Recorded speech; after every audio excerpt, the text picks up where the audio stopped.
Sudah, Pak. Sudah. Mulai, Pak.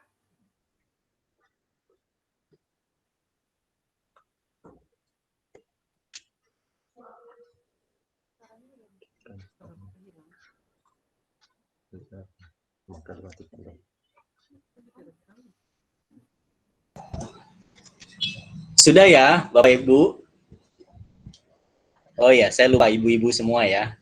Yang ganteng hanya saya sendiri. Ya, selamat malam Ibu-ibu. Gimana kabarnya malam ini?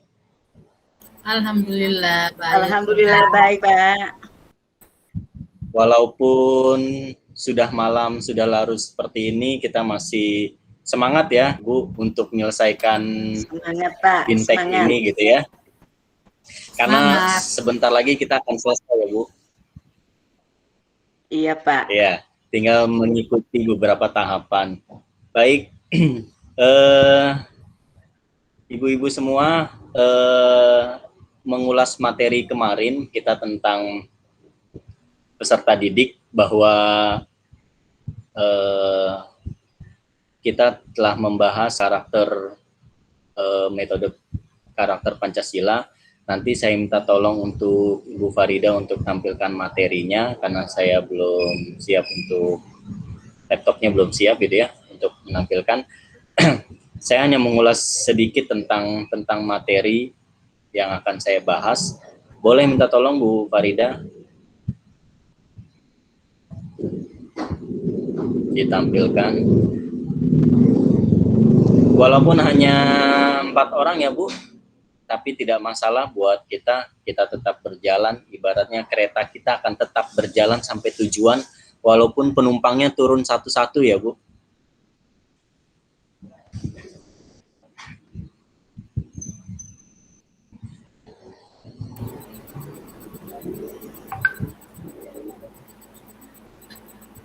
Ya.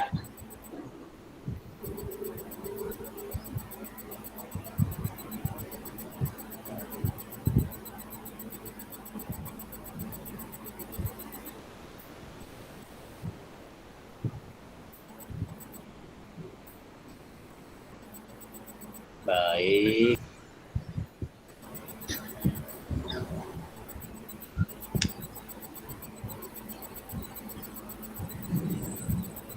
Ya, kita membahas tentang peserta didik. Kalau kita bicara peserta didik, bahwa setiap hari kita pasti bertemu dengan peserta didik. Peserta didik yang kita hadapi adalah bermacam-macam karakter, dari macam-macam keluarga atau kultur, daerah dan lain-lain yang memang berbeda dengan kita, tidak selalu sama. Nah, setiap orang berbeda-beda pandangannya, pemikirannya dan lain-lain, daya tangkapnya, dan kita sebagai pendidik justru kita pasti ingin kriteria apa sih yang kita inginkan dari peserta didik yang kita didik ini. Artinya mau kita bawa kemana peserta didik ini. Ini adalah gambaran tentang peserta didik yang saya harapkan gitu ya. Artinya setiap guru pasti mendambakan ini gitu kan. Nah, boleh dilanjut Bu.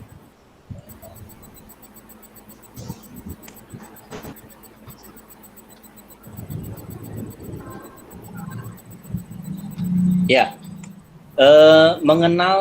mengenali dirinya dengan baik. Artinya peserta didik harus mengenal, kita harus mengenal sekali peserta didik itu seperti apa.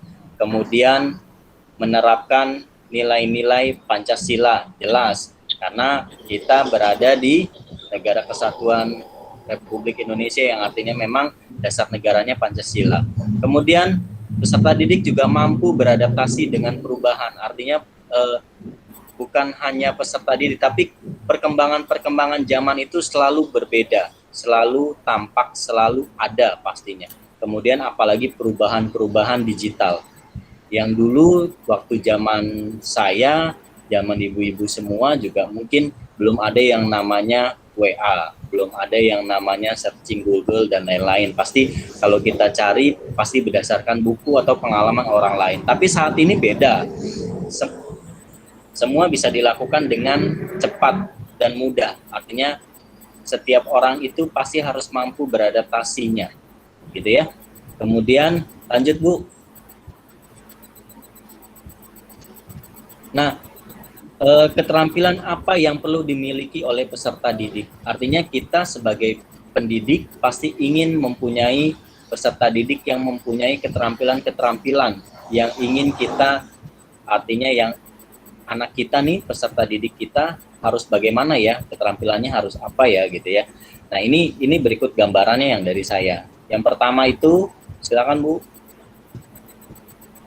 Yang pertama itu adalah critical thinking, artinya setiap peserta didik harus mempunyai critical, artinya kritis.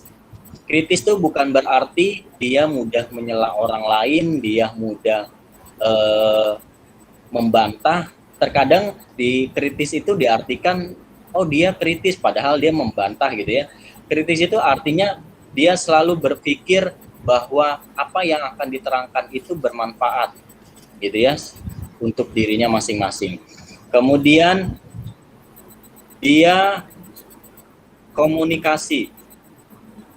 komunikasinya dia harus bagus. Bagaimana tutur katanya ketika ia berbicara dengan seorang guru, bagaimana ia berbicara dengan seorang teman, bagaimana ia berbicara berbicara dengan orang yang lebih tua darinya tapi bukan orang tua gitu ya. Komunikasinya harus baik. Kemudian bagaimana dia cara menyesuaikan diri dengan menyesuaikan dirinya terhadap orang lain. Artinya komunikasi yang memang harus kita bangun. Terkadang Bu, banyak sekali orang yang pintar, dia pintar baca buku, dia pintar pengetahuan, tapi cara penyampaiannya ketika kita tanya belum tentu bisa, gitu ya. Nah, kita di sini adalah mendidik para siswa kita untuk berani berbicara, bagaimana cara untuk menyampaikan sesuatu hal yang ia ketahui, yang ia pahami dan diberikan ke orang lain. Artinya dia bisa menyampaikan hal itu. Dan itu memang tidak mudah, harus kita latih. Kemudian collaboration. Setiap peserta didik paling tidak dia tidak bisa bekerja sendiri. Dia pasti harus bekerja sama dengan orang lain. Bagaimana dia dengan membina dengan kelompoknya masing-masing, atau dia berkolaborasi dengan teman sekelasnya, atau mungkin di luar teman kelasnya, itu. Kemudian kreatif, anak itu harus kreatif, artinya dia harus mampu menciptakan hal-hal yang baru, yang inovasi, artinya yang memang sesuai dengan zaman kita, gitu ya. Nah itu adalah karakter-karakter peserta didik yang saya mau. Kemudian di sini ada, lanjut Bu, karakteristik yang perlu dimiliki oleh peserta didik ya. Ini karakternya. Yang pertama adalah beriman, bertakwa kepada Tuhan yang Maha Esa. Artinya memang itu didiknya harus dibuang, guys. Maaf. Artinya dia memang harus bertakwa kepada Tuhan yang Maha Esa sesuai dengan nilai Pancasila pada sila pertama. Negara sudah mengakui bahwa ketuhanan yang Maha Esa itu ada di sila pertama dan memang sudah diakui. Artinya tidak ada orang yang tidak beragama di Indonesia. Kemudian di dalam berketuhanan yang ini saya melihatnya lengkap. Artinya bagaimana dia cara berakhlak dengan baik, bagaimana dia cara bersopan santun dengan baik, itu semua sudah diatur di karakteristik yang pertama ini, beriman dan bertakwa kepada Tuhan yang Maha Esa. Kemudian tadi dia kreatif ya, hampir sama tadi seperti yang awal, kreatif. Kemudian dia harus gotong royong. Gotong royong itu bukan berarti dia memberikan hal-hal yang seperti mencontek gitu ya. Itu bisa dikatakan kalau anak sekarang harus gotong royong, bekerja sama dengan mengerjakan tugas gitu kan. Nah, itu bisa diartikan anak-anak yang seperti itu. Tapi yang kita maksud di sini adalah gotong royong adalah bagaimana para peserta didik kita untuk memahami bagaimana membantu orang lain yang sedang kesulitan, kemudian berempati kepada orang lain. Nah, itu yang dimaksud. Kemudian berkebinekaan.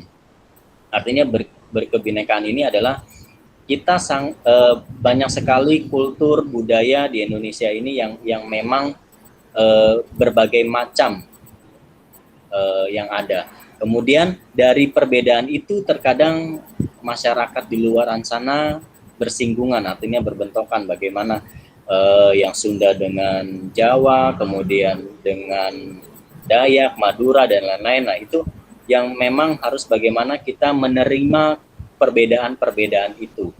Nah ya, kemudian harus bernalar kritis, bagaimana peserta didik kita harus bernalar kritis ketika dia memahami, ketika dia sudah mempunyai pertanyaan, tanyalah gitu kan.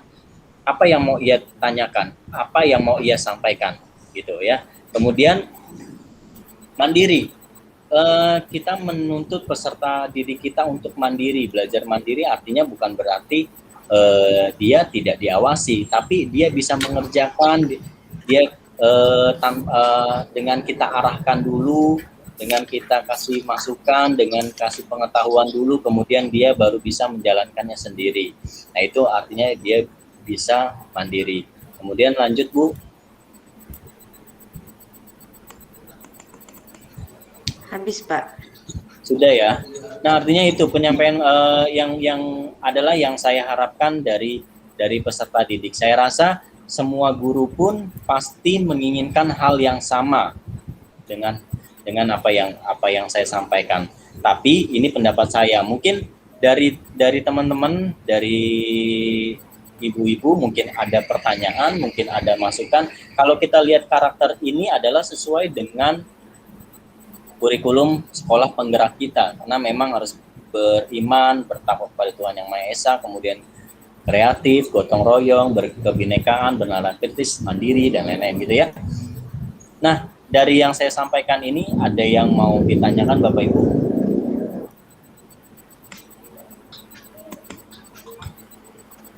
Karena memang sudah malam. Silakan Bu Farida. Iya Pak, saya mau tanya nih Pak.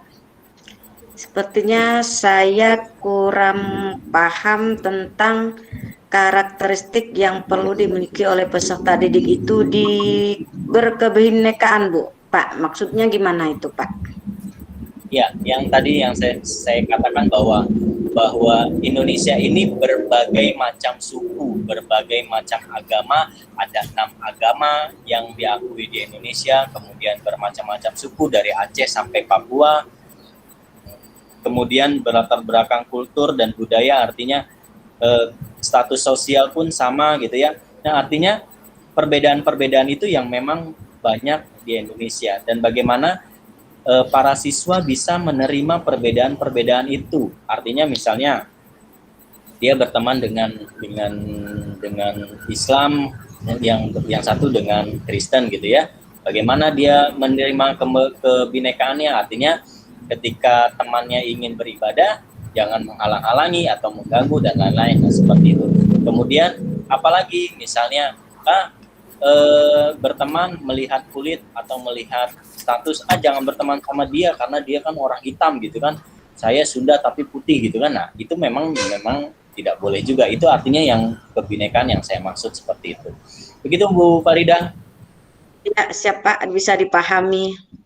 Ya. Ada lagi Bu Nila, Ibu Wisnawati. Ya, jadi macam-macam karakter peserta didik itu yang saya sampaikan adalah itu adalah dari pengalaman pribadi seorang pendidik. Artinya memang karakter-karakter itu sebenarnya yang ingin kita miliki peserta didik kita. Karena kita ingin peserta didik kita mampu bersaing dengan orang lain, dengan fakultas-fakultas lain, dengan lulusan luar negeri sekalipun, dengan bangsa lain, tapi tidak menghilangkan Pancasilanya gitu ya, tapi tidak menghilangkan kultur dan budaya. Artinya bagaimana dia cara bertatap ramah dengan orang tua, bagaimana dengan guru, bagaimana dengan teman sebayanya, bagaimana dengan orang yang di atasnya, bagaimana dengan adiknya gitu ya. Nah, itu yang memang harus dimiliki. Baik Bapak Ibu, memang itu yang saya sampaikan dan memang sudah cukup malam ya, karena Bapak Ibu juga sudah lelah gitu ya. Nah, tapi luar biasa sekali apresiasi kepada ibu-ibu yang memang masih semangat sampai malam ini karena masih terus untuk menyelesaikan tugas-tugasnya walaupun dalam kondisi menjalankan kewajiban di rumah tangga, betul ya Bu ya, mengurusi suami yang suaminya sudah pada pulang hari ini gitu kan, yang memang harus mengurusi anaknya dan lain-lain kan gitu. Saya apresiasi atas semangatnya, atas attentionnya sudah bergabung di sini. Saya ucapkan terima kasih. Kurang lebihnya saya mohon maaf. Assalamualaikum warahmatullahi wabarakatuh. Waalaikumsalam warahmatullahi wabarakatuh.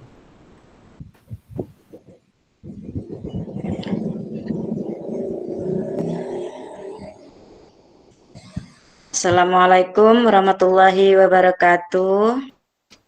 Waalaikumsalam warahmatullahi wabarakatuh. Waalaikumsalam warahmatullahi wabarakatuh. Sehat ibu-ibu, bapak-bapak semua? Alhamdulillah masih. Alhamdulillah sehat Bu. Alhamdulillah. Perlindungan Allah Subhanahu wa taala. Karena materi kita ini sudah hampir selesai, Bu ya. Nah, jadi di sini saya akan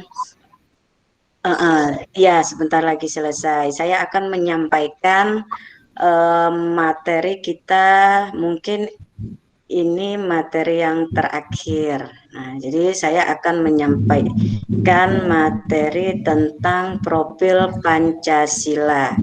Nah, saya sebagai instruktur nanti di sini setelah saya sampaikan, saya jelaskan, harapan saya ada yang bertanya atau memberikan feedback terhadap apa yang saya sampaikan. Baiklah, materi kita.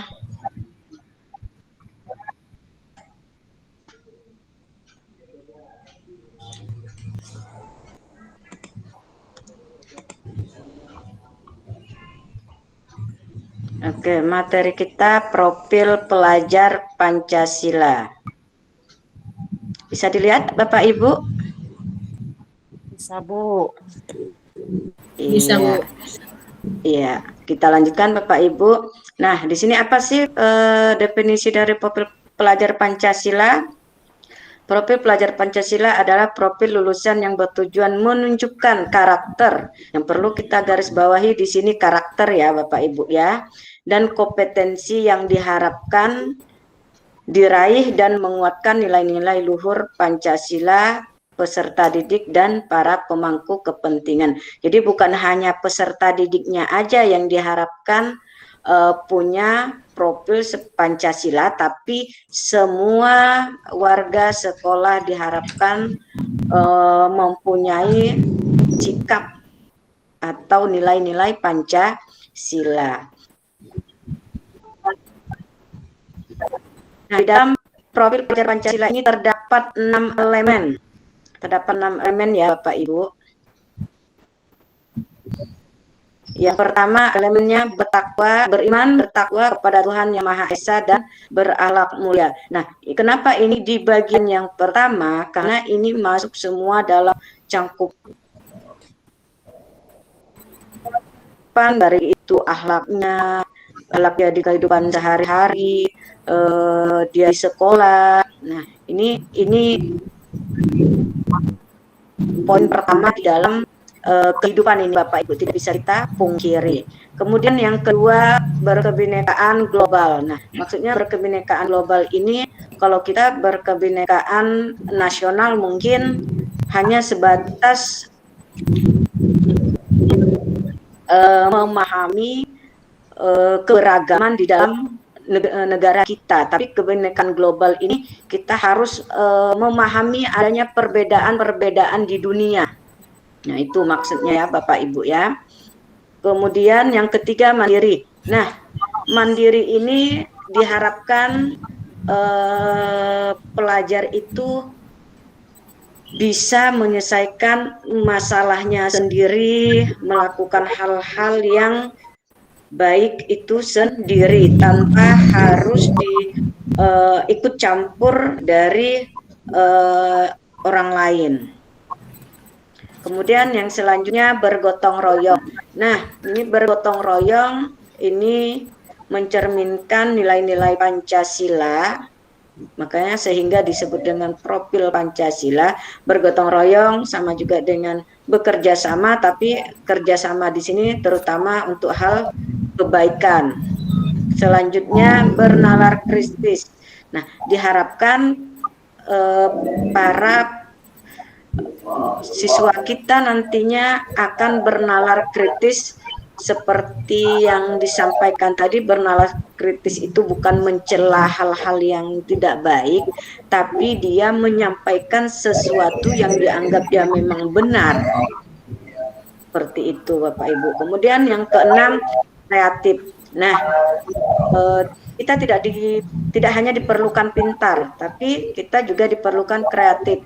Kalau kita hanya sebatas pintar, pintarnya hanya di buku, itu sama juga dengan istilah menghafal. Tapi kalau kreatifnya dikasihkan dia tugas, dia tidak yang tidak ada di buku. Kalau dia kreatif, dia bisa menyelesaikan masalah tugasnya itu. Tapi kalau dia yang terpaku, ya tidak kreatif, terpaku ke buku, kalau tidak ada buku dia tidak bisa menyelesaikan. Oke, yang selanjutnya, apa sih kegunaan profil pelajar Pancasila? Nah, kegunaan profil pelajar Pancasila merupakan upaya menerjemahkan tujuan dan visi pendidikan ke dalam format yang lebih mudah dipahami oleh seluruh pemangku kepentingan pendidikan. Di mana rumusan profil pelajar Pancasila dibuat dengan tujuan sebagai kompas, berarti kan arah bagi pendidik dan pelajar Indonesia. Berarti kita diarahkan untuk melakukan profil pelajar Pancasila. Kegiatan kita itu berdasarkan profil pelajar Pancasila, sehingga dikatakan sebagai kompas. Nah, bagaimana profil pelajar Pancasila diterapkan dalam pembelajaran dan paradigma baru di program sekolah penggerak pusat keunggulan? Nah, ini penerapannya, Bapak Ibu. Bisa program, project, bisa melalui ekstrakurikuler, bisa ada penjelasan.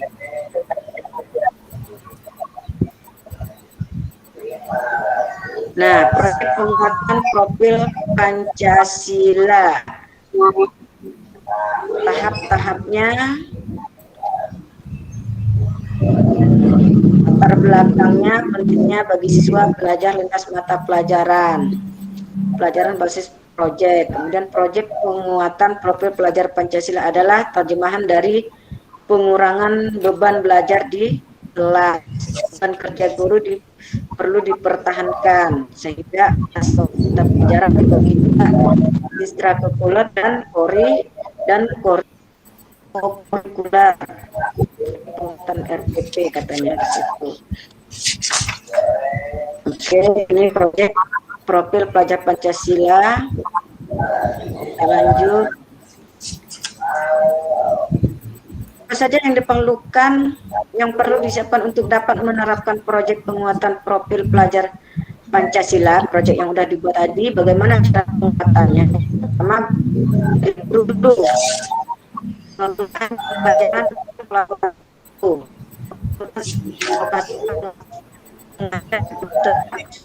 kemudian pengolahan waktu kegiatan dari perencanaan hingga penilaian sistem dokumentasi proyek dapat kemudian adanya kolaborasi dengan sumber pengayap proyek, masyarakat, komunitas, universitas, dan praktisi. Kemudian yang selanjutnya adalah Kemendikbud menentukan tema untuk setiap proyek yang diimplementasikan di satuan pendidikan. Kemudian yang selanjutnya pemerintah daerah dan satuan pendidikan itu merancang muatan lokal berupa proyek berdasarkan tema yang diterapkan, mengembangkan menjadi topik yang lebih spesifik dan aktual di satuan pendidikan.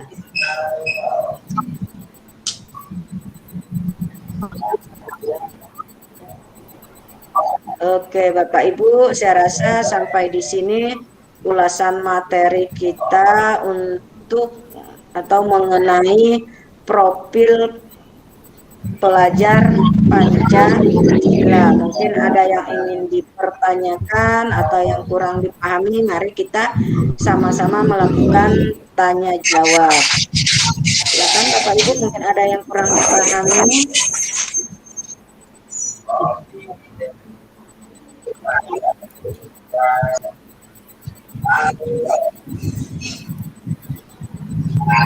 Silakan mungkin Pak Adi, Pak Bu Nila.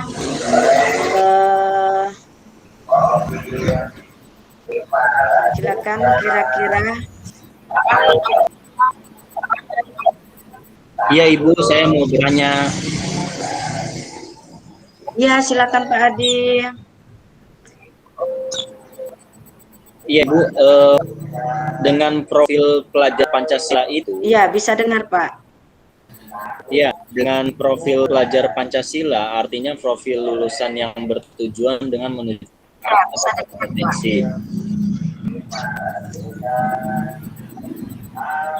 Ya, yang mau saya tanyakan terkait profil pelajar Pancasila itu kaitannya dengan sekarang ini, artinya nilai-nilai Pancasila para peserta didik memang kalau saya melihat sudah menurun, artinya memang dengan kualitas, iya benar Pak dengan Adi, kebudayaan dari luar begitu masuk, kemudian kebudayaan kita yang memang sudah menurun, artinya.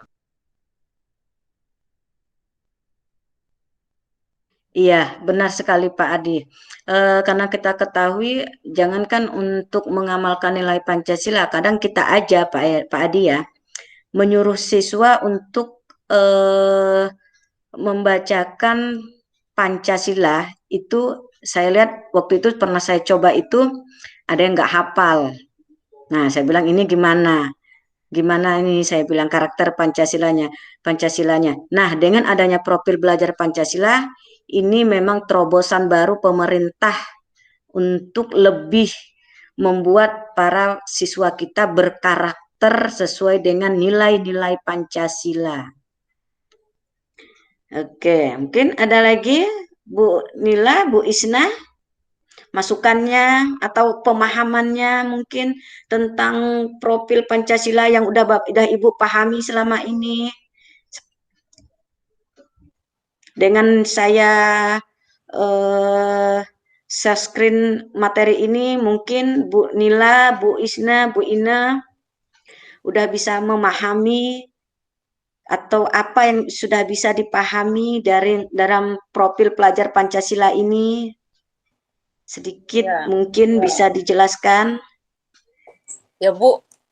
Iya Bu Ina, silakan. Ya, boleh tanya Bu ya. Kalau untuk ini profil pelajar Pancasila ini apa? Kalau boleh secara garis besar gitu Bu ya. Ini pemaknaannya seperti apa itu Bu? Dengan apa yang sudah mungkin ya Bu ya. Apa perbedaannya sih misalnya dengan cuma apa namanya? Kita harus memahami, memaknai nilai-nilai Pancasila kan. Kita selama ini kita kan kalau ngajar ke anak-anak harus menerapkan nilai-nilai Pancasila, gitu kan. Sedangkan kalau profil pelajar Pancasila ini secara gambaran utuhnya itu seperti apa ya Bu? Apakah sama saja dengan penerapan nilai-nilai Pancasila yang sudah biasa kita ajarkan sebelumnya, atau memang ada bukan versi, mungkin ada dalam bentuk lain?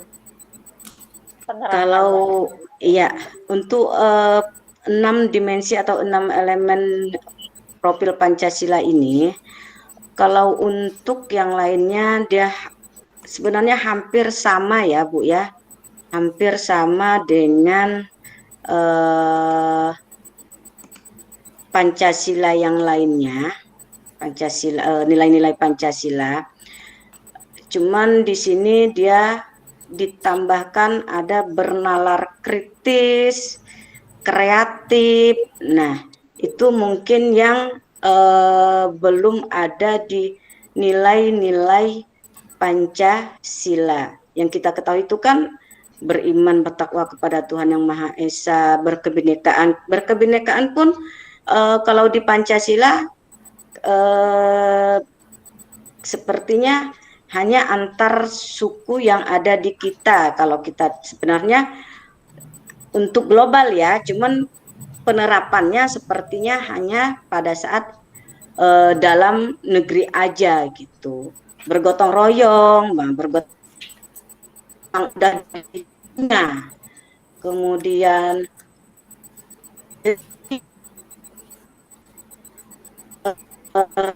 di dalam belum terlalu dimunculkan. Nah, mungkin sekarang pemerintah untuk munculkan sikap-sikap kaum yang diri kritis dan sesuai dengan belajar. Jadi itu tidak aku guru bisa istilahnya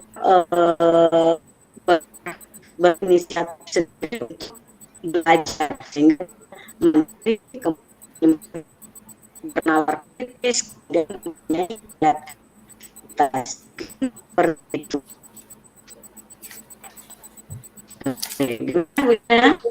Ya, terima kasih Bu Farida ya. Iya, mungkin ada lagi Bu Nila sama. Pas Bu. Oke, baiklah. Kalau begitu, saya lihat dalam kegiatan hari ini antusias Ibu semangat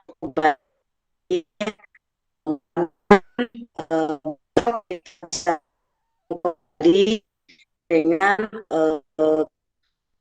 sehat dan motivasi semangat yang lebih lagi.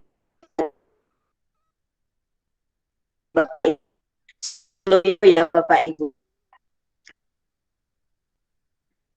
izin untuk menutup stop sharing saya.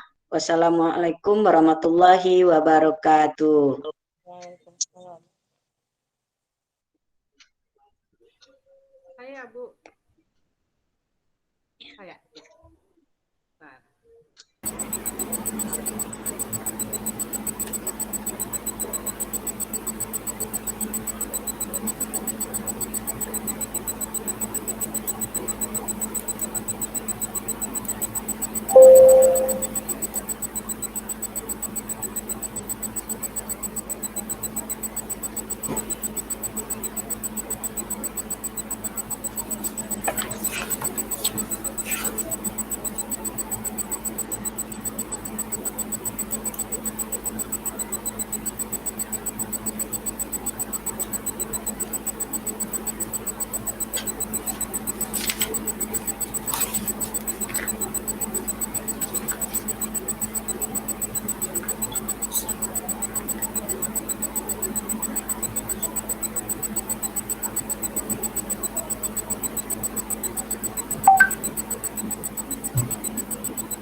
Bu, izin suaranya tidak terdengar.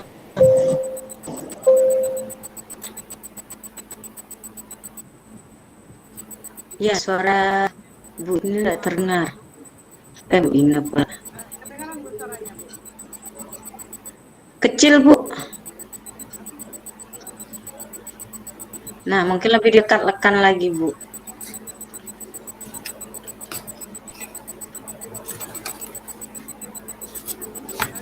Dipegang aja kali Bu handsfree-nya.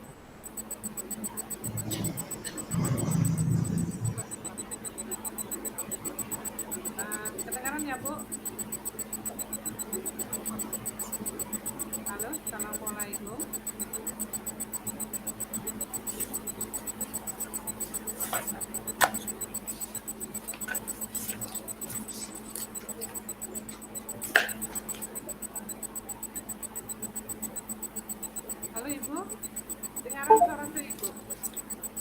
Kedengaran Bu, tapi agak kecil.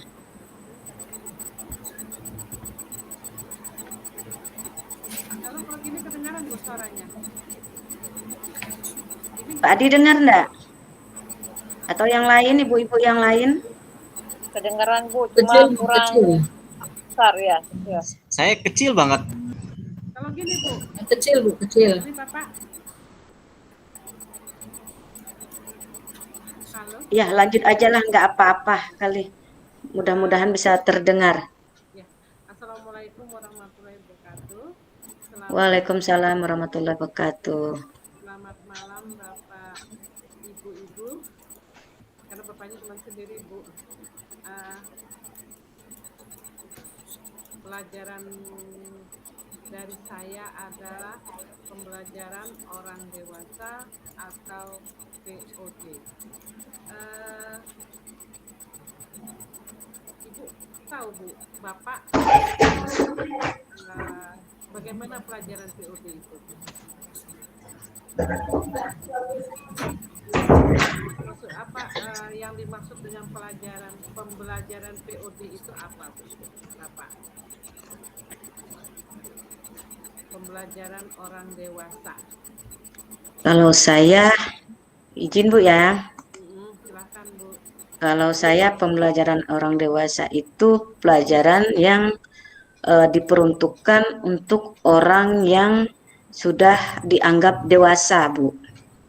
Nah, pembelajaran untuk orang dewasa mungkin yang udah bisa memahami segala sesuatu. Biasanya kan kalau tingkat C1, C2, C3 itu kan, nah itu kalau untuk orang dewasa itu sudah ke C3, sudah bisa istilahnya menganalisis sesuatu kalau menurut saya. Terima kasih Bu Farida. Yang lain? Pak Mulyadi, Bu, nggak kelihatan Bu kameranya di sini, nggak kelihatan muncul orangnya. Pak Mulyadi, Bu Ine, siapa lagi satunya ini nggak kelihatan. Kecil sekali suaranya, Bu. Bu Nilawati.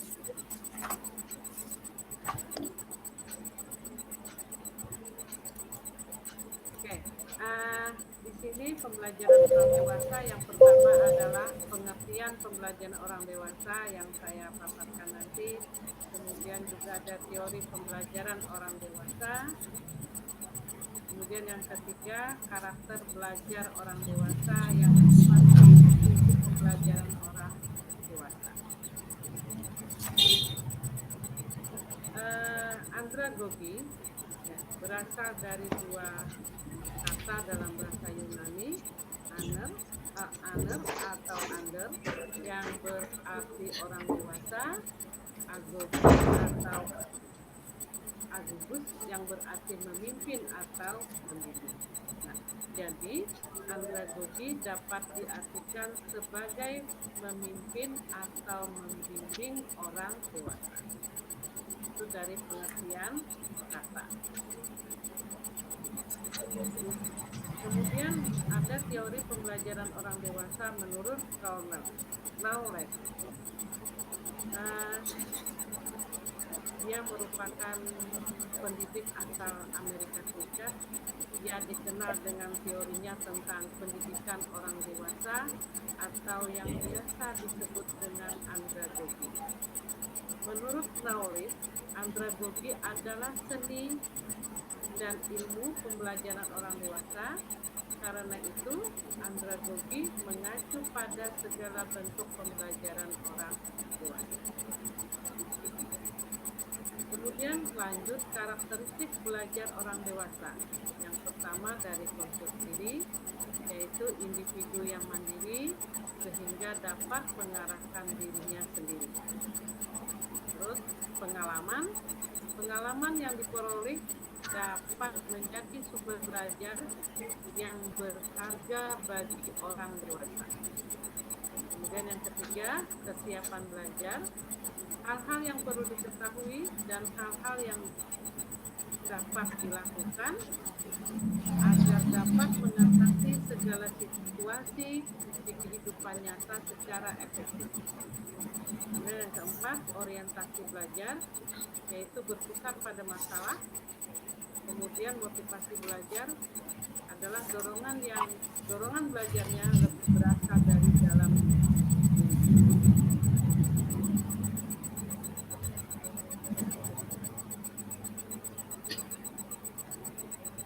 Kemudian yang keempat, prinsip-prinsip pembelajaran orang dewasa. Penulis pada tahun 1984 menyarankan 4 prinsip yang diterapkan pada pembelajaran orang dewasa. Yang pertama, keterlibatan. Orang dewasa perlu dilibatkan dalam perencanaan dan penilaian pada saat pembelajaran.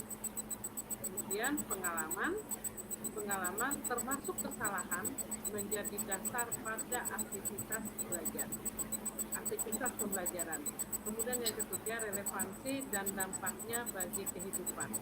Orang dewasa paling tertarik untuk mempelajari mata pelajaran yang memiliki relevansi dan dampak secara langsung pada pekerjaan atau kehidupan pribadi mereka. Kemudian yang terakhir, berpusat pada masalah. Pembelajaran orang dewasa lebih berpusat pada masalah daripada berorientasi pada komunikasi. Itu Bu paparan dari saya, masih banyak kurangnya. Dan tidak ada lebihnya.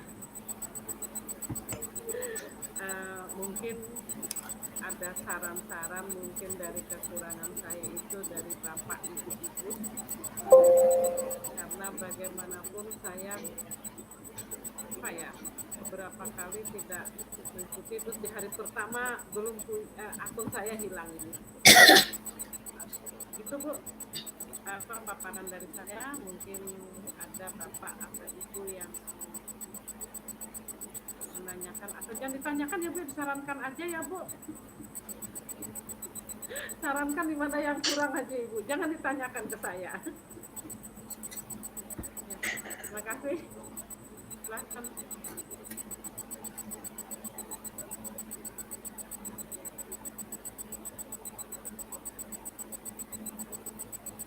Silahkan Bapak Ibu yang mau menyarankan, jangan ditanyakan.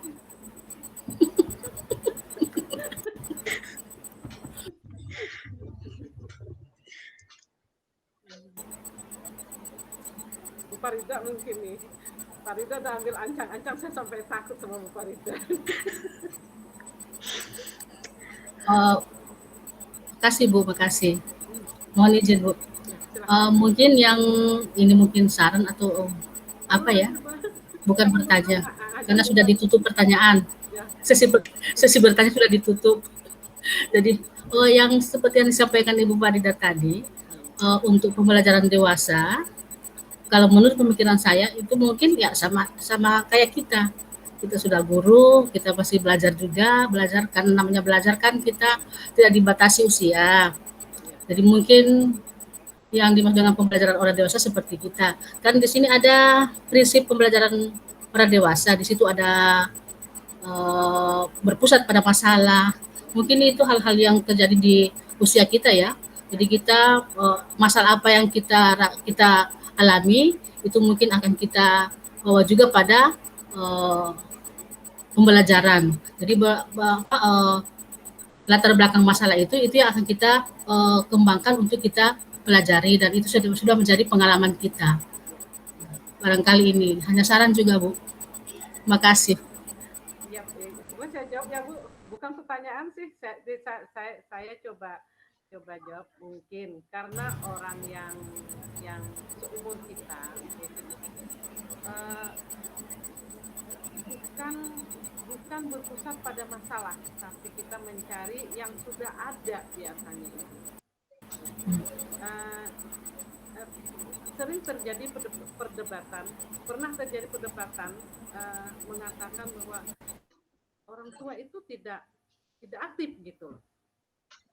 Itu padahal kita Bu belajar Ya, apalagi dari kurikulum 2006 ke 2013 itu jelas kita harus belajar.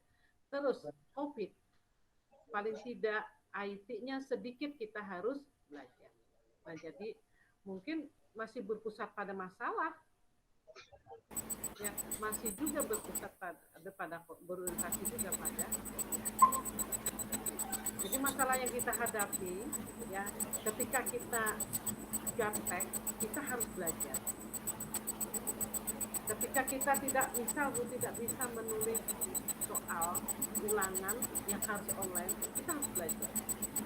Contohnya saya paling tidak saya bawa anak saya mau kesini, mau belajar saya. Nah, mungkin juga karena usia saya yang sudah agak lambat menerimanya. Itu mungkin dari pendapat dari saya jadi berpusat pada masalah daripada berorientasi pada konten yang ada. Mungkin ada lagi Bu.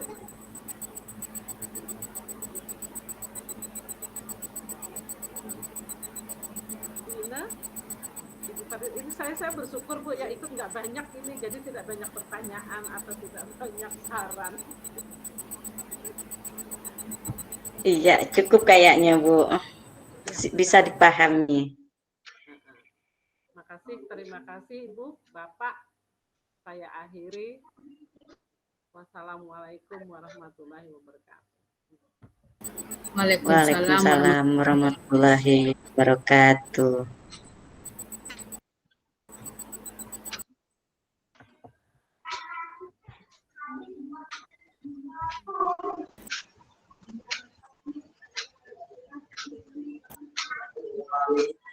Dia hilang, Panji tidak bertanya.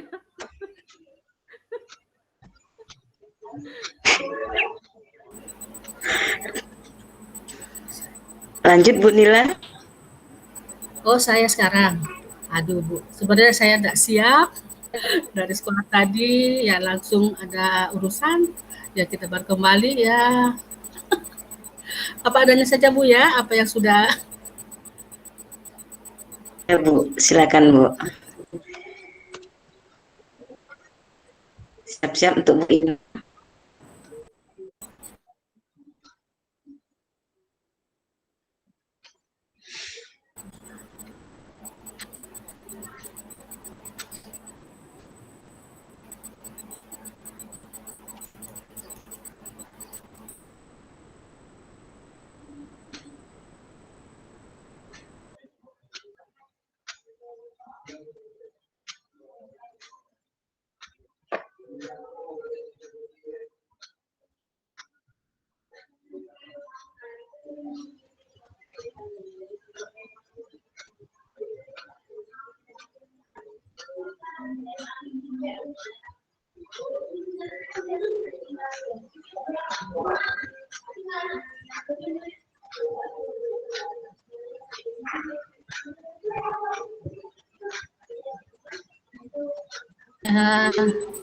Share screen ya.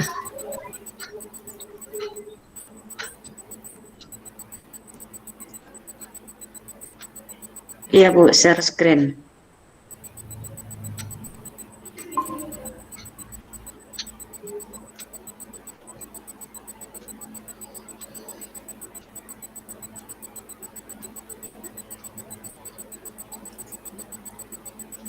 Ada Bu, bisa? Belum Bu? Oh belum. Belum.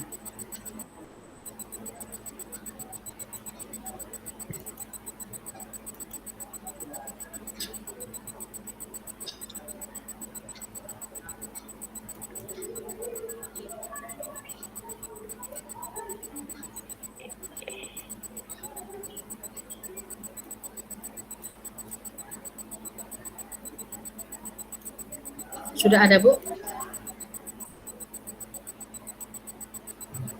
Yang ada yang timbul hanya rekaman kita Bu. Oh, Ibu udah buka filenya? udah Bu, udah. Sudah buka? Yang modul ajar? Kayaknya belum. Oh belum. Kayaknya belum, Bu.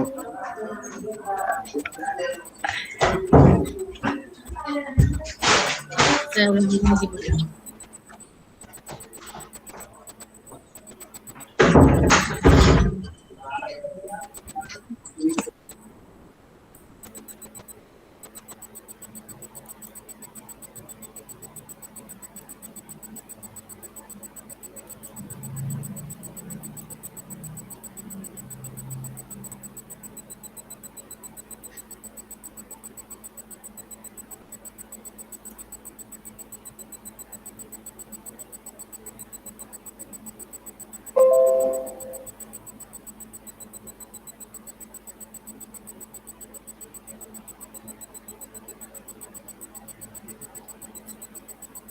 Nggak bisa, Bu. Belum ada.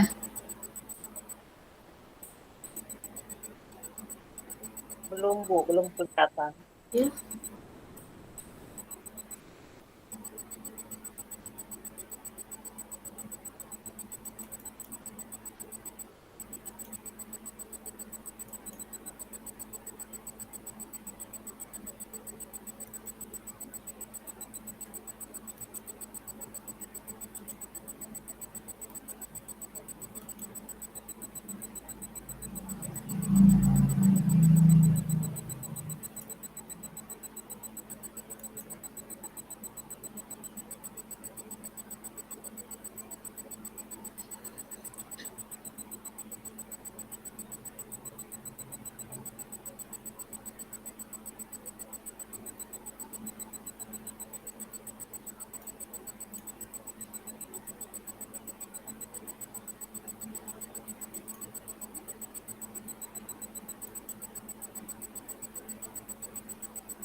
Bisa, Bu Nila?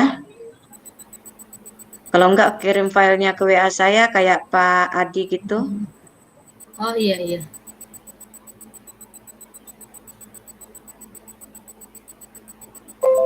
Ini nggak bisa, Bu, ya. Ah, iya.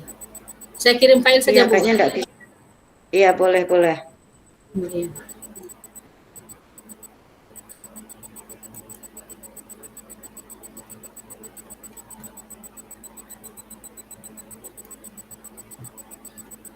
Nah, itu udah apa tuh?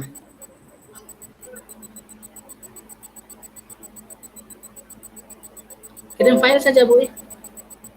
Iya, boleh, Bu.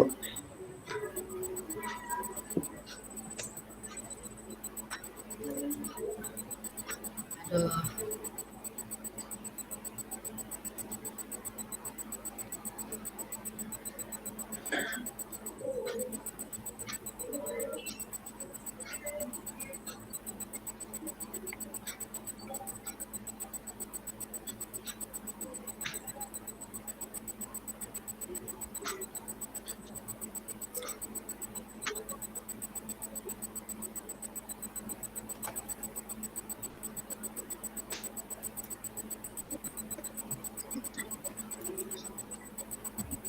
Oh, lanjut Bu Ine aja dulu kali ya, Bu Nila ya. Oh iya. Iya, iya. Ibu Ina dulu, Bu. Ibu Ina dulu. Oh Halo iya, Bu Ina, silakan Bu Ina. iya. Baik, Assalamualaikum warahmatullahi wabarakatuh. Selamat malam Bapak Ibu semua. Kita ketemu di sesi terakhir Malam. ya. Saat ini kita masuk ke sesi terakhir, yaitu saya akan membahas mengenai konsep dan komponen modul ajar. Saya bagikan layarnya.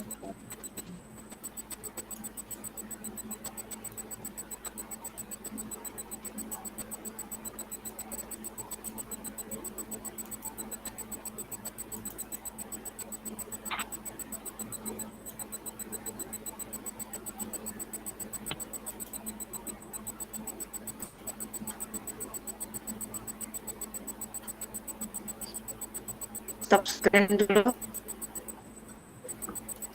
Oh ya.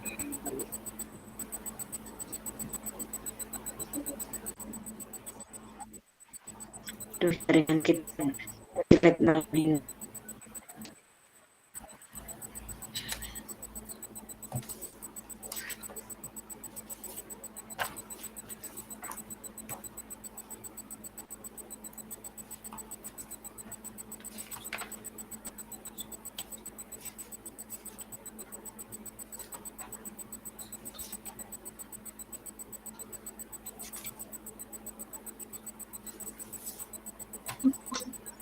Maaf, saya terpental Bapak Ibu. Maaf Bu. Saya terpental. Aduh. Sebentar, malah keluar sebentar Bu. Bentar. Jadi Bu Ina dulu ya. Bu Ina dulu. Iya, iya. Iya, Bu. iya, Ya. Ibu Ina dulu. Iya, silakan Ya. Bu Ina. Lalu saya. Ya. Saya baikkan layar dulu.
Bu Farida kirim filenya ya. Saya itu ya Bu. Saya ya Bu.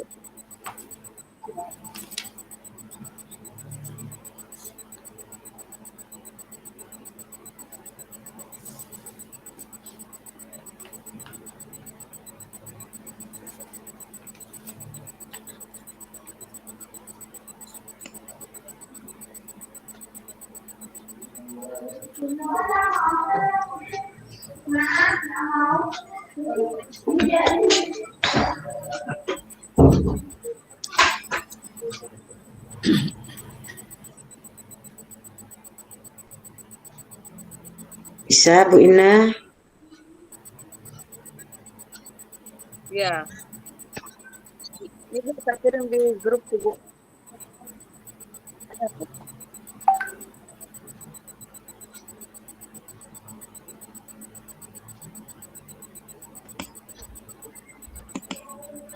Ada Bu. Ya, ada Bu.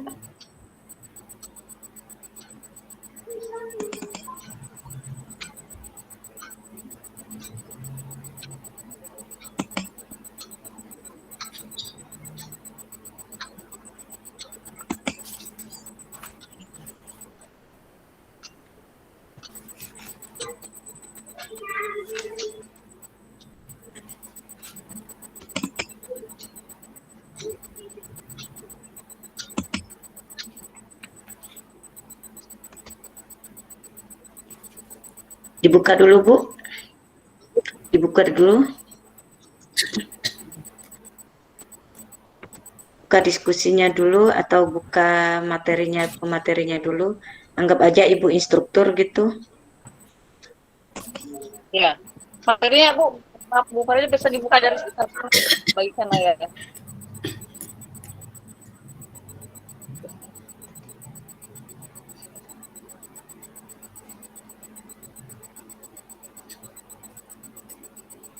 Tol ini.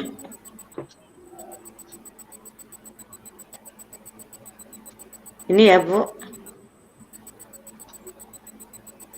Mungkin itu model Ya, yang saya kirim, ya, Bu. betul, Bu. Apa adanya. Jadi kita sama ya sama Ibu Ina sama materinya. Baik. Nggak apa-apa, Bu. Assalamualaikum warahmatullahi wabarakatuh. Waalaikumsalam warahmatullahi wabarakatuh. Ke dalam sesi akhir yaitu materi modul ajar, konsep dan komponen modul ajar. Kalau kita lihat modul ajar itu adalah bahasa yang sering kita dengar ya Bapak Ibu ya. Modul ajar. Modul biasanya kita identikan dengan acuan dari materi untuk kita melaksanakan KBM seperti itu modul ajar. Kita lihat Bapak Ibu itu konsep di sini ada konsep modul ajar. Di sini modul ajar adalah sejumlah alat atau sarana media, metode, petunjuk dan pedoman yang dirancang secara sistematis dan menarik.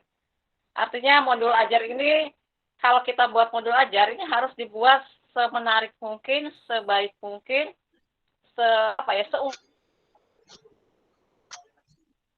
punya pelajari yang ketertarikan.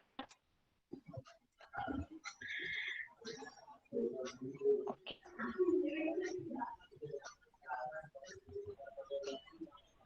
Tidak ada tidak ada konsep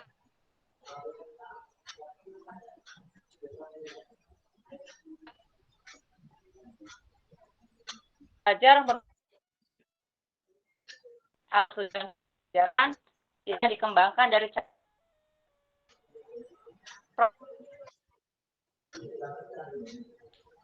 ya modul ini diimplementasikan dan diterapkan dari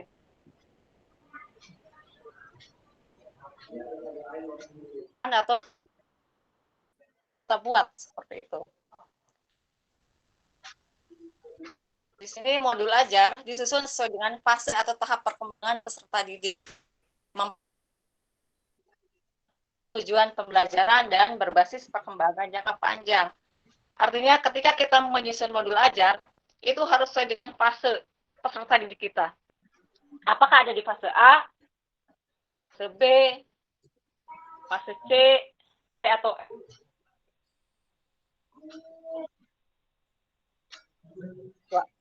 Kita belajar di yang mungkin notabene ada di pedalaman misalnya, atau daerah yang agak pelosok, kita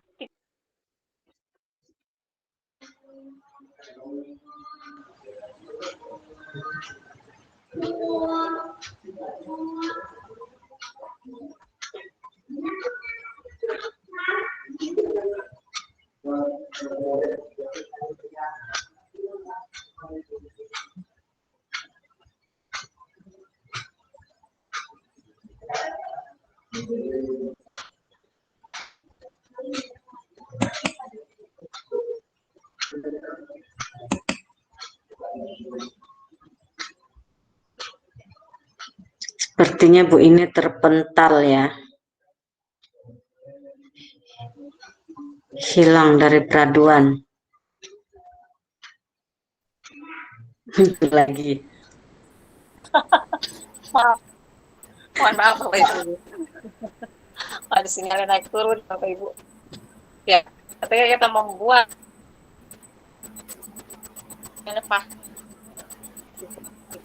disesuaikan pula dengan sekolah masing-masing. Artinya ketika kita membuat modul ajar yang di sekolah yang notabene ada di pinggir atau misalnya di daerah yang secara jaringan internet itu kurang bagus, itu kita tidak bisa memasukkan misalnya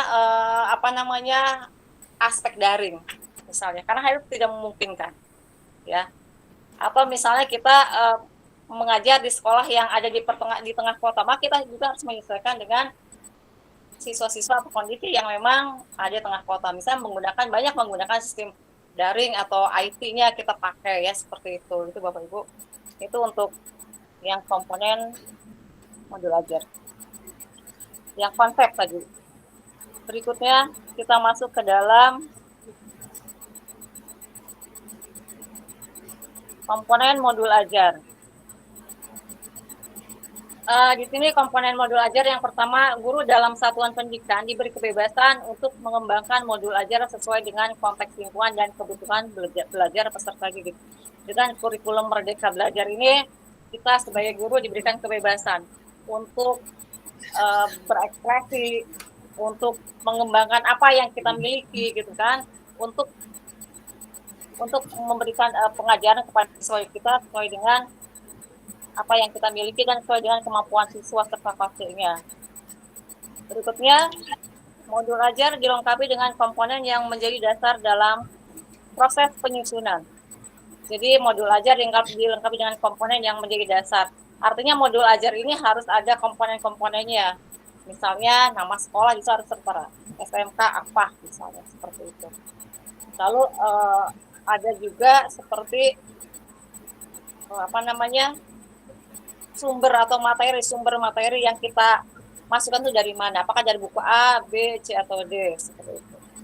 Lalu yang berikutnya, komponen modul ajar dalam panduan dibutuhkan untuk kelengkapan persiapan pembelajaran. Artinya di sini komponen modul ajar ini salah satunya harus ada panduan. Kita ketika membuat modul ajar harus ada sumber materinya atau harus jelas. Sumber materinya harus bisa dipertanggungjawabkan. Yang berikutnya, komponen modul ajar bisa ditetapkan sesuai dengan mata pelajaran dan kebutuhan. Ya, mungkin komponen modul ajar ini disesuaikan dengan mapel masing-masing. Apalagi dengan SMK ini adalah sekolah yang banyak sekali jurusannya, variatifnya, tingkat variasinya sangat tinggi. Tadi ada jurusan kecantikan, otomotif. Ini disesuaikan dengan sekolah masing-masing, artinya sesuai dengan jurusan yang ada di setiap sekolah tersebut.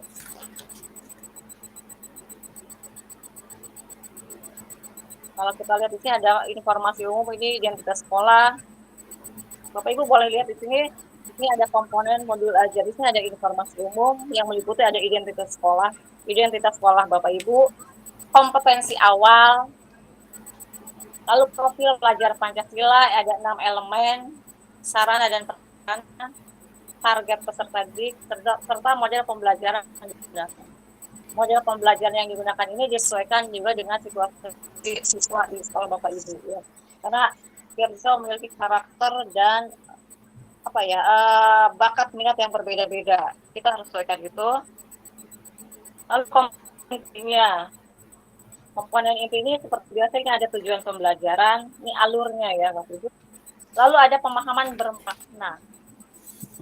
Berikutnya pertanyaan pemantik. Pertanyaan pemantik itu bisa kita samakan dengan apersepsi. Kalau di K13 ada apersepsi. Ya cuma mungkin sekarang kita ganti dengan pertanyaan pemantik. Pertanyaan untuk memancing siswa untuk menjawab atau bertanya. Lalu persiapan pembelajaran, kegiatan pembelajaran,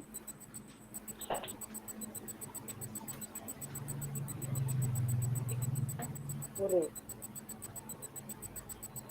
Terakhir itu lampiran. Lampiran itu ada lembar kerja peserta didik, bahan bacaan guru dan peserta didik, glosarium serta daftar pustaka. Lampiran ini harus ada ya Bapak Ibu. Ini adalah lembar kerja peserta didik ini sebagai tolok ukur sejauh mana siswa memahami apa yang kita sampaikan. Lalu bahan bacaan guru dan peserta didik juga ini perlu juga kita masukkan sebagai referensi pembelajaran.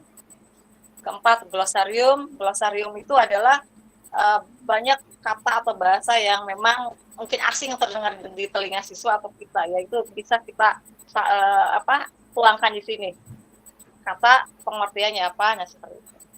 Dan terakhir itu adalah daftar pustaka. Daftar pustaka di sini kita harus mencantumkan buku sumber atau dari mana saja kita memperoleh materi untuk membuat modul ajar tersebut. Baik, mungkin itu saja penjelasan dari saya Bapak Ibu mengenai konsep dan komponen modul ajar. Barangkali ada yang mau mengurangi atau menambahkan, boleh. Ya, Assalamualaikum warahmatullahi wabarakatuh. Waalaikumsalam warahmatullahi wabarakatuh.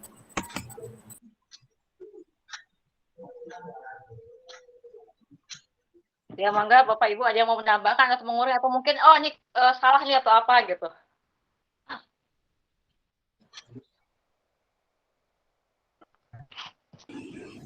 Atau ada yang mau menanggapi mungkin. Cukup ya. Baik, terima kasih Bapak Ibu. Assalamualaikum warahmatullahi wabarakatuh. Assalamualaikum warahmatullahi wabarakatuh. Waalaikumsalam warahmatullahi wabarakatuh.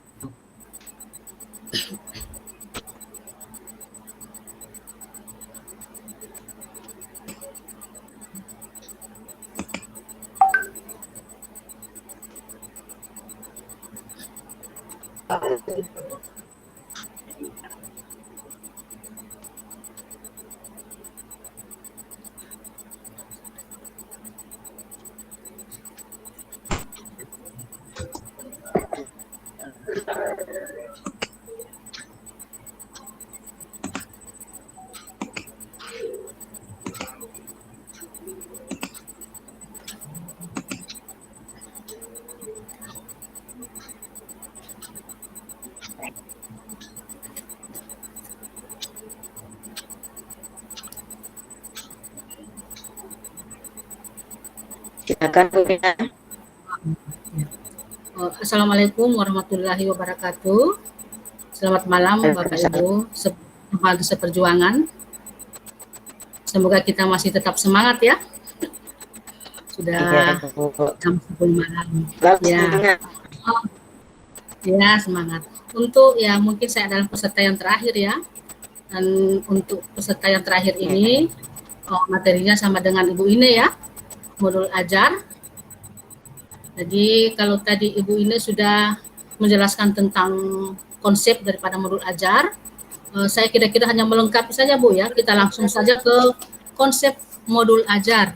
Karena sebentar lagi kita akan masuk ke tahun ajaran baru ya. Kita sebagai guru harus mempersiapkan diri dan kita sudah ikut BIMTEK tentang Merdeka Belajar. Jadi mungkin yang di kurikulum 2013 kita membuat persiapan seperti RPP, tapi kalau di Merdeka Belajar kita akan menyusun tentang modul ajar, jadi persiapan. Jadi Ibu Farina mungkin kita langsung saja ke konsep ya, konsep modul ajar. Lanjut Bu, lanjut. Ini komponen ya, bukan konsep tapi komponen. Nah, untuk komponen modul ajar, jadi di sini ada ada 3 hal ya. Komponen modul ajar itu ada 3 komponen. Yang pertama adalah informasi umum, di mana informasi umum itu berisi tentang identitas sekolah. Kemudian ada kompetensi awal, ada profil pelajar Pancasila, ada sarana prasarana, target, dan model pembelajaran. Kemudian masuk ke komponen inti. Komponen inti ada tujuan pembelajaran, ada pemahaman bermakna, ada pertanyaan pemantik, ada persiapan pembelajaran, ada kegiatan pembelajaran, ada asesmen, ada pengayaan remedial, refleksi peserta didik dan guru. Dan yang terakhir dari komponen modul ajar itu adalah lampiran. Nah, lampiran dia berisi tentang lembar kerja peserta didik, ada bahan bacaan guru dan peserta didik, ada glosarium dan daftar pustaka. Nah, untuk lebih jelasnya mungkin saya langsung ke contoh ya, contoh modul ajar. Nah, mungkin saya coba share screen ya yang contoh modul ajar.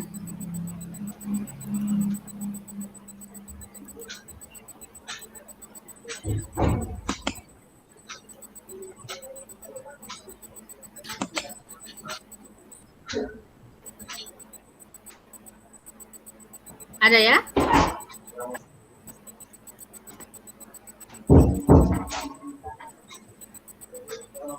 Belum muncul, Bu. Belum muncul. Ya sama.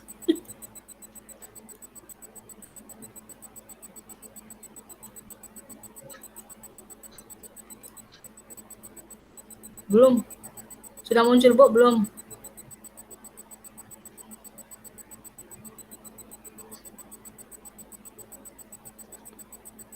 Iya, mantap Bu Ibu. Sudah terlihat. Alhamdulillah. Ya, iya. Jadi saya langsung ke praktik aja ya. Kalau Ibu ini kan tadi sudah konsepnya.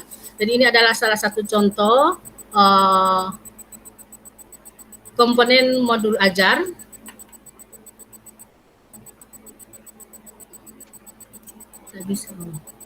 Jadi ini. Jadi yang pertama adalah informasi umum. Informasi umum dia berisi tentang identitas sekolah, Jadi ini adalah contoh sekolah saya, SMK Negeri 4 Gorontalo. Kemudian ada kompetensi awal. Kompetensi awal, jadi peserta didik dapat menggali informasi dan menjelaskan tentang materi yang saya ambil adalah wawasan Nusantara. Kemudian bagaimana fungsi dan tujuan wawasan Nusantara dan aspek apa saja yang terdapat dalam wawasan Nusantara. Yang berikut adalah profil pelajar Pancasila.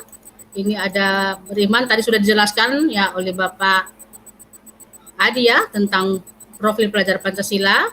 Jadi itu akan kita tuangkan juga dalam modul ajar. Kemudian ada sarana prasarana, kalau kita masih belajar daring mungkin masih tetap ada laptop, ada LMS, ada modul ajarnya, harus ada kuotanya. Nah, target peserta didik itu kelas yang akan kita ajar. Kemudian ada model pembelajaran, kita ambil discovery atau diskusi atau pembelajaran daring. Yang berikut adalah komponen inti. Komponen inti adalah yang pertama adalah tujuan pembelajaran. Ini sudah disajikan melalui kajian informasi peserta didik dapat menjelaskan wawasan Nusantara dan seterusnya. Kemudian ada pemahaman bermakna. Jadi pemahaman bermakna itu contoh adalah pemahaman tentang Sumpah Pemuda. Apa saja yang akan kita gali dari pengetahuan dasar daripada siswa. Jadi kita sebelum menjelaskan materi kita harus lihat dulu pemahaman yang mereka yang ada dalam pemikiran mereka itu seperti apa. Jadi bicara tentang wawasan Nusantara, kita bicara tentang ada alat-alat pemersatu bangsa ya. Di situ pemuda sebagai alat pemersatu bangsa, Sumpah Pemuda ya. Satu Sumpah Pemuda sebagai alat pemersatu bangsa. Kemudian ada konsepsi yang menggambarkan tentang kesatuan wilayah dan gugusan pulau-pulau yang indah yang harus dijaga dan dijaga dari ancaman. Ini pemahaman yang bermakna. Jadi mereka sebagai generasi muda mereka harus tahu bagaimana caranya untuk bisa menjaga wilayah negara kita yang begitu indah. Kemudian usaha pembelaan negara sebagai kewajiban seluruh rakyat Indonesia. Jadi kita sebagai warga negara yang baik, kita sebagai warga negara yang harus menjaga bagaimana caranya untuk menjaga negara kita dengan cara membela. Nah, mungkin salah satu tugas kita sebagai seorang siswa itu untuk membela negara itu mungkin bisa digambarkan dalam mereka bisa ikut kegiatan-kegiatan seperti pramuka. Jadi itu merupakan salah satu kegiatan mereka untuk wujud sebagai membela negara. Kemudian ada pertanyaan pemantik. Jadi, apakah kamu tahu bahwa pramuka merupakan salah satu peran seorang peran untuk menjaga persatuan dan kesatuan? Jadi kita akan minta penjelasan seperti apa. Apakah mereka tertarik untuk menjadi anggota pramuka sebagai mereka untuk menjaga persatuan dan kesatuan? Nah, itu termasuk dalam pertanyaan pemantik. Kemudian persiapan pembelajaran. Ini persiapan pembelajaran. Jadi sebelum belajar kita harus pastikan kalau pembelajaran daring apakah mereka siap atau hanya tidur-tiduran, apakah mereka punya data, jadi mempersiapkan perangkat kita. Jadi pastikan mereka memiliki paket dan kita memberikan atau menyebarkan link ya untuk pembelajaran. Itu persiapan. Kemudian dalam kegiatan pembelajaran, ini saya ada 2 kali pertemuan, tapi yang muncul di sini mungkin hanya 1 kali pertemuan ya. Jadi ada pendahuluan 15 menit kita apa yang harus kita lakukan. Ini sudah kita lakukan sejak kita menjadi seorang guru ya. Jadi mungkin kita lanjut. Ya.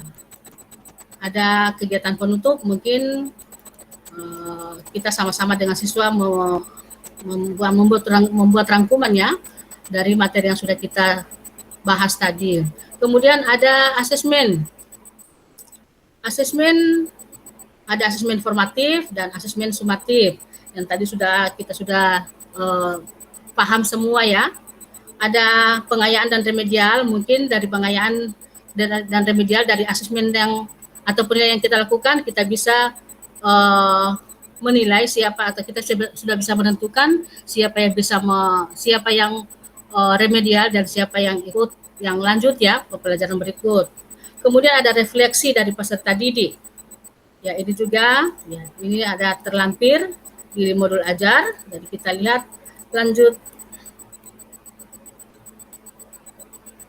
Ya, ini komponen yang ketiga adalah lampiran-lampiran. Jadi lampiran itu yang pertama berisi lembaran kerja peserta didik. Jadi setelah kita proses belajar mengajar, kita memberikan tugas kepada anak-anak dengan ya, lembar kerjanya ada asesmen. Jadi yang di sini saya buat asesmennya ada pertanyaan yang essay dan ada juga yang pilihan ganda. Kemudian ada bahan bacaan. Bahan bacaan itu berupa materi yang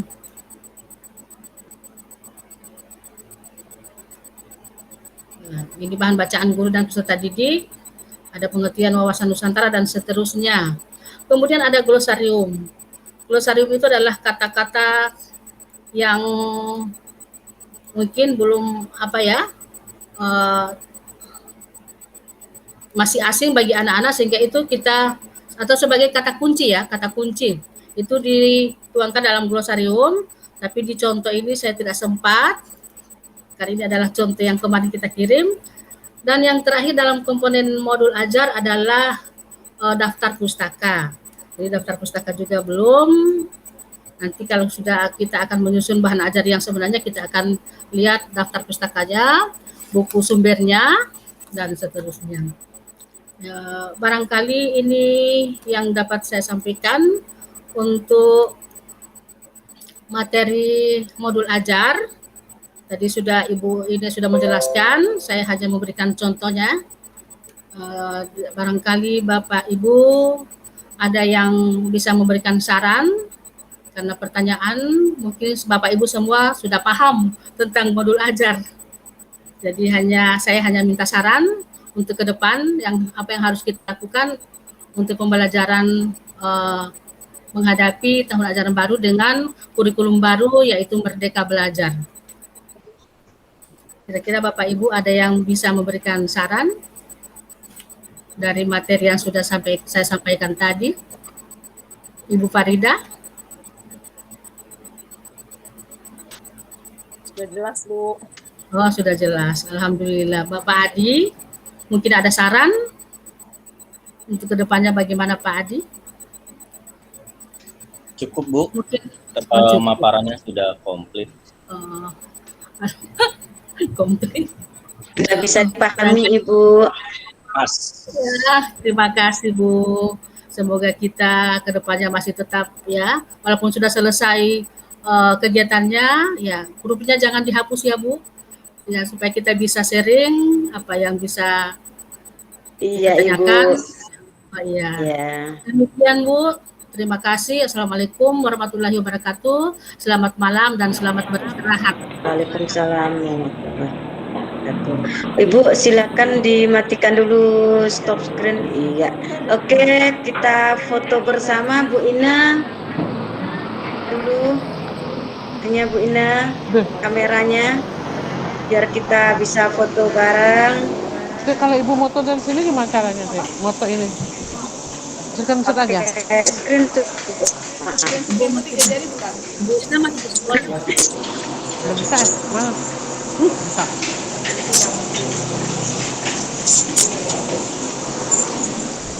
Mana Bu Isna tuh? Iya. Senyum cantiknya, gantengnya ya Bapak Ibu ya. Bu, kita tidur nyenyak nanti malam. Tiga. Bentar Bu. Satu,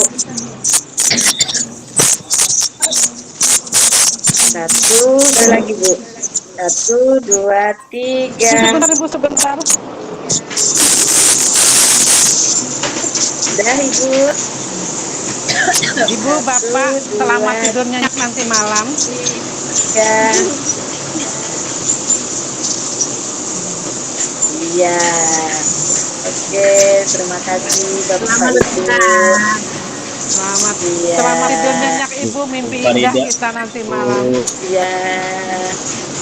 Bu Faria, Assalamualaikum. Sebentar Oh, saya iya. ada yang mau Assalamualaikum Ibu. disampaikan.